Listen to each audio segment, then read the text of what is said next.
प्रशासनाच्या ढिसाळ कारभार आणि लोकप्रतिनिधींच्या दुर्लक्षामुळे गेल्या काही वर्षापासून वाडे येथील वेण्णा नदीवरील पुलाला धोका निर्माण झाला आहे।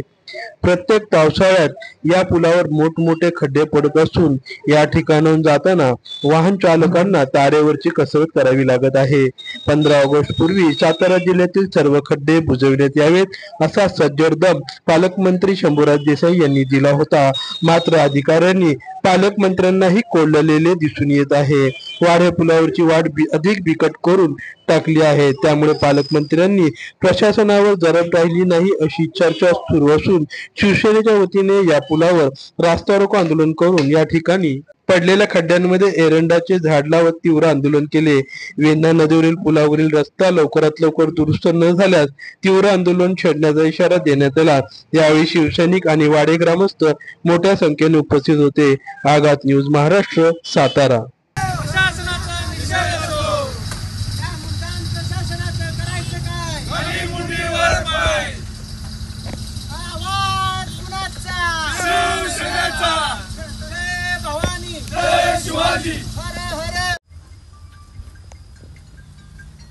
जय महाराष्ट्र। दत्ता नलावडे, मी दत्ता नलावडे, शिवसेना उपजिल्हा प्रमुख सातारा जिल्हा।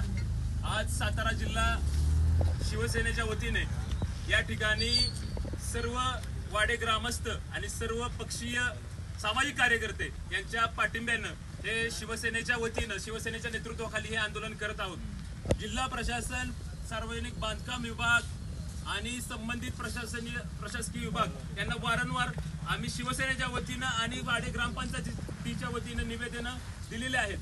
या वेण्णा नदीच्या पुलाची झालेली दुरावस्था, या रस्त्याची झालेली दुरावस्था आणि ह्या संदर्भात डागडुजीसाठी कित्येक वेळा निवेदन देऊन त्यांना झालेले आहेत, पण ह्यावर संबंधित प्रशासनानं काहीही काम केलेलं नाही। आम्ही या ठिकाणी रास्ता रोको एवढ्यासाठी केलेला आहे, संबंधित प्रशासनानं तात्काळ या गोष्टीची दखल घेऊन या सातारा लोणंद रस्त्यावर असलेले अवजड वाहतूक तात्काळ बंद करण्यात यावी। या खड्ड्यांमुळे वेण्णा नदीच्या पुलावर निर्माण झालेला संभाव्य धोका ह्या पुलाला ह्याची बी दखल घ्यावी आणि संबंधित जो कॉन्ट्रॅक्टर आहे त्याला कारवाई करून त्याला ब्लॅक लिस्टेड करण्यात यावं। जिल्हा प्रशासनानं 15 ऑगस्ट पर्यंत कसल्याही परिस्थितीमध्ये या ठिकाणी खड्डे राहणार नाहीत असं आश्वासन दिलं होतं। त्याचं काय झालं आणि त्यानंतर आम्ही संबंधित अधिकाऱ्यांच्यावर कारवाई करू आणि संबंधित विभागाच्या संबंधित ठेकेदारावर सुद्धा कारवाई करू असं पालकमंत्र्यांनी स्वतः स्टेटमेंट सांगितलेलं। त्याचं सुद्धा काय झालं, त्यांनी लोकप्रतिनिधी ह्यावर उत्तर द्यावं आणि संबंधित लोकप्रतिनिधींनी तात्काळ ह्याची दखल घेऊन हा रस्ता आणि पूर्वत करून जनतेची गैरसोय दूर करावी।